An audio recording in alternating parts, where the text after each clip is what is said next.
काहे अपना भैया के ना गोड़ लगब, हमरा गोड़ लगब। अपना भैया के तो गोड़ लागल, भैया के देखिए तो दांते लग जाइए इनके।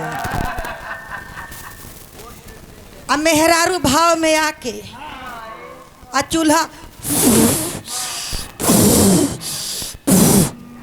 फूक के आ भोजन बना के आ मर्द हर चलावत रे। बाल्टी में पानी, लोटा, थाली में भोजन आ लेके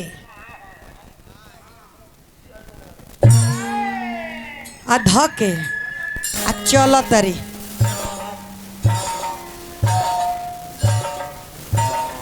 हेलो मुखिया जी, विजय जी, जहाँ कहीं भी हो मंच पर आने का कष्ट करेंगे।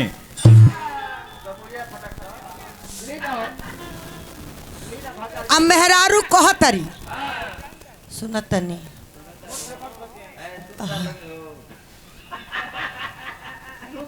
ए रा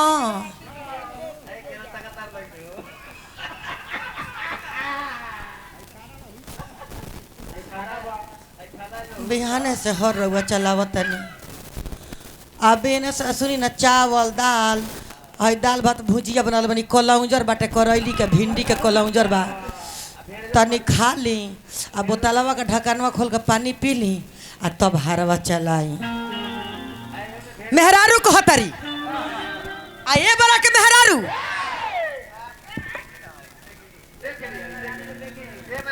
चली 5 स्टार होटल में, बेहटा में चली, छपरा में चली, पटना में चली आ जाके वही जा आ एगो प्लेट में 2 रसगुल्ला लिया था, वही में बेलचा डालाता एगो हऊ हऊ खेंगरल न का हो हाँ काटे वाला हम बेलचा न कहिलो के आ डाल के आ मेहरारू कहता रे मर्द के खलो न।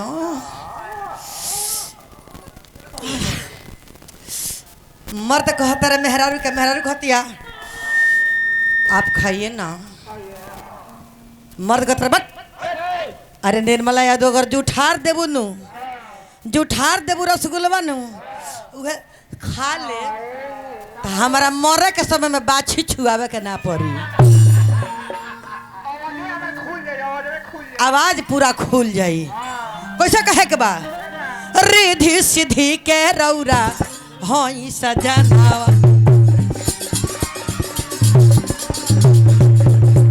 यही से तो पड़ल बाबा राउर सुभे नामावा।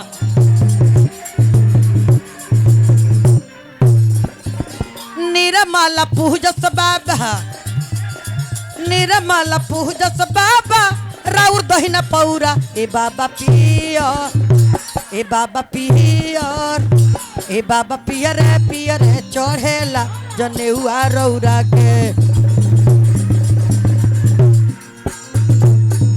ए बाबा पियर पियर चढ़ेला रौआ रौरा के।